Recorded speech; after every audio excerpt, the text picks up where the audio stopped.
They say people show you who they are when they think no one's watching. But what if you caught that moment and the whole plane watched with you? Stay right here. This one will make you angry, inspired, and maybe, just maybe, remind you why you should never judge a kid by his seat number.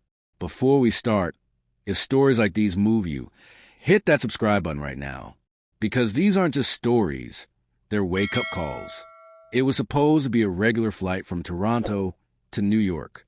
But nothing about that day felt regular to 12-year-old Jeremiah Woods. He clutched his passport tighter than usual. The boarding pass crumpled slightly in his hands. First class, Seat 2A. His mother, Renee, had surprised him that morning. His first solo flight, a birthday gift after making the regional mathletes team finals. She said, "My boy deserves to see what it's like to sit up front because that's where you're going in life." Jeremiah walked tall, chest out like he'd practiced in the mirror. Still the eyes, the stares, and then her. Seat 2B, a blonde woman in a beige trench coat and designer sunglasses, looked him up and down. "Excuse me," she said to the flight attendant, loud enough for row 3 to hear. "This child is clearly in the wrong cabin. Where are his parents?"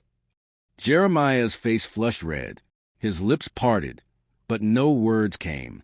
The flight attendant glanced at Jeremiah's pass. "He's in the right seat, ma'am." "But that's not possible," the woman pressed. "First class is a daycare center." The attendant forced a smile. "He's a paying passenger. Please take your seat." But it didn't end there. 5 minutes later, just before takeoff, 2 uniformed airport police boarded the plane. Jeremiah turned cold. "Son, can we see your boarding pass and ID?" the taller officer asked. Jeremiah swallowed. "Yes, sir." He pulled it out, hands trembling. The woman smirked. "Let me guess," she said. "Someone scanned the wrong barcode." "It happens." The officer looked at the pass, then back at Jeremiah. "Can I ask why you're flying alone?" he asked, not unkindly. Jeremiah stood his ground. "My mom's a flight nurse.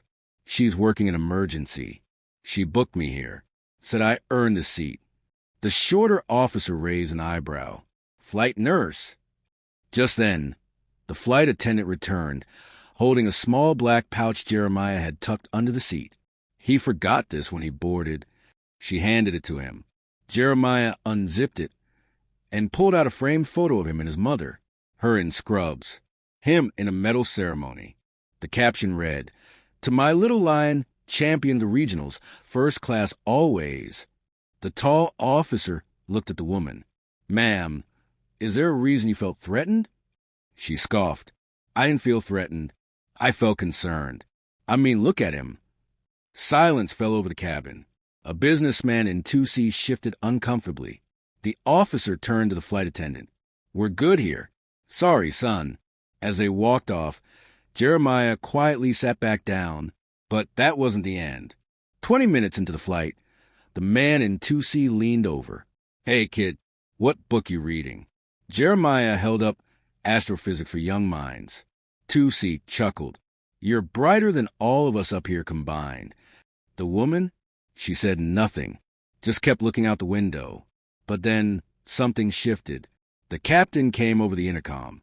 "Ladies and gentlemen, today we have a very special passenger on board, Jeremiah Woods. He's not only the youngest mathlete regional finalist in Ontario history, but he's also the son of a frontline medical worker. On behalf of the crew, we salute you." The cabin erupted into applause. Jeremiah tried to shrink into his seat. He didn't like attention. But the woman, she was fuming. "That's unnecessary," she muttered. "You're right," the businessman in 2C said, turning to her. "So was calling the police on a child minding his business." Resolution, full circle. When they landed, the woman rushed off the plane. But Jeremiah stayed back, helped an older gentleman grab his bag, and thanked every attendant on his way out. At the arrival hall, his mom was waiting, arms wide. "You okay?" she whispered. He nodded. "I think I made you proud." She cupped his face. "Baby, you've always made me proud." Then she paused. "What happened on the plane?" Jeremiah smiled gently. "Nothing I can't handle. They thought I didn't belong." His mom looked at him, her voice fierce but loving. You belong in every room you walk into. Don't ever let them make you forget that. There's something powerful about dignity in the face of ignorance. Jeremiah didn't argue. He didn't lash out. He just stood in his truth and let it speak louder than any accusation ever could. So here's today's reflection. Have you ever been underestimated just because of how you look or where you're from? How did you respond? Drop your story in the comments. We'd love to hear it. And if this story touched you even a little bit, hit that subscribe button, turn on notifications, and share it with someone who needs to hear it.